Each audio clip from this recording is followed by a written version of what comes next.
Brig, 1st of May, wrecked at Prior's Haven during a day of destruction, 21st of December 1876. From the Brigade Records, quote, at 10:30 in the morning of the 21st of December 1876, the brig 1st of May of Blyth was running for shelter in the Tyne. She was swamped by 4 massive waves, which disabled the helmsman and was driven on to Prior's Haven.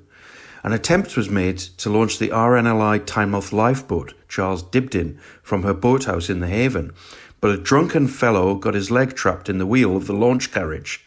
The TVLB, assisted by members of the Cullercoats VLB, put a line aboard from the lower pier within 10 minutes of her stranding and brought ashore her 8-man crew.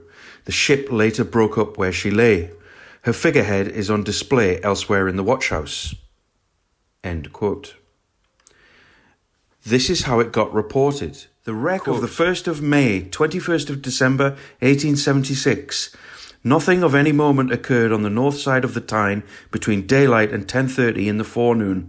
By that time, however, enormous crowds of people, notwithstanding the torrents that were falling, had flocked down from the neighbouring towns to witness the awful spectacle presented seaward from the various promontories commanding a view of the mouth of the Tyne. The sea on the north side of the pier continued to be churned into a creamy-like appearance with its violence in beating upon the rocky shore. Showers of sea flakes drifted inland upon the gale, and appearances of the line of the coast, without any exaggeration of language, presented some of the sublimest aspects of the destructive forces of great waters that it were possible to witness. Vessels which approached the mouth of the river had to encounter them in a single conflict, and the most skilful seamanship seemed to be paralysed, for as the ships began to run in towards the coast, their decks were swept by the heavy seas which washed on board of them, and the men at the wheel were generally thrown down and injured. The vessels were then thrown athwart the sea, and it was the merest chance that they were saved from sudden and instant destruction.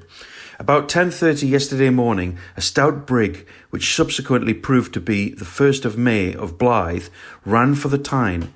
When she came pretty closely within the piers, she was swept by 4 tremendous seas consecutively. The men at the wheel were disabled at once, and the vessel, which to some extent might have been described as a thing of life upon the water, drifted in towards the north side of the Tyne like a helpless log. She took away a crane with her jibboom, and she swept inside the North Pier. An attempt was made to get the national lifeboat Charles Dibdin out, but a drunken fellow got his leg fast in the wheel of the lifeboat carriage and threw everything into confusion. The lifeboat was therefore of no service. During the course of the morning and the forenoon, the Tynemouth Life Brigade had been largely reinforced by the Cullercoats Life Brigade. The fishermen are capital hands for work of this description, and they and the Tynemouth Life Brigade no doubt made up one of the finest brigade forces in the kingdom. They were in the charge of the Coast Guard, Captain Josh Spence, Alderman J.F. Spence, Mr. Anderson and others. The apparatus was got down to the lower pier with extraordinary rapidity. A shot was fired which was effective, and the life-preserving apparatus was got into active operation little more than 10 minutes after the vessel struck. The first landed was a little boy, Robert Berridge of Rotherhithe, London. He is a fine, sharp, intelligent youth. He was making what he called his trial voyage. The crew, with the usual generosity which characterises our seafaring population, especially in their tender treatment of little boys, got little Berridge into the breeches buoy first and had him landed. The remainder of the crew were got ashore in 10 minutes after and were carefully attended to in the Life Brigade house. They consisted of Mr. Robert Coulson, captain of Blyth, William Scott, mate, Blyth, Samuel Barber and Robert Hill, North Shields, Isaac Killard, Bristol, Richard Ellis, boy, London, Henry Barbedder, London, and the poor little boy, Berridge. Killard, who had been thrown from the wheel with great violence by the sea, was a good deal hurt about the knees and had one of his hands dislocated. He was attended by Dr. J.B. Bramwell and Dr. Wilkinson. The 1st of May belongs to Mr. Edward Mackenzie of Blyth. She is likely to be a wreck and is, unfortunately, not insured. Mr. Mackenzie has lost another vessel recently under similar circumstances, and a large amount of sympathy is expressed with him under such a combination of misfortunes. From a local publication, unknown. End quote. How the day unfolded on both sides of the lower harbour. December 21st, 1876, 30 seamen drowned.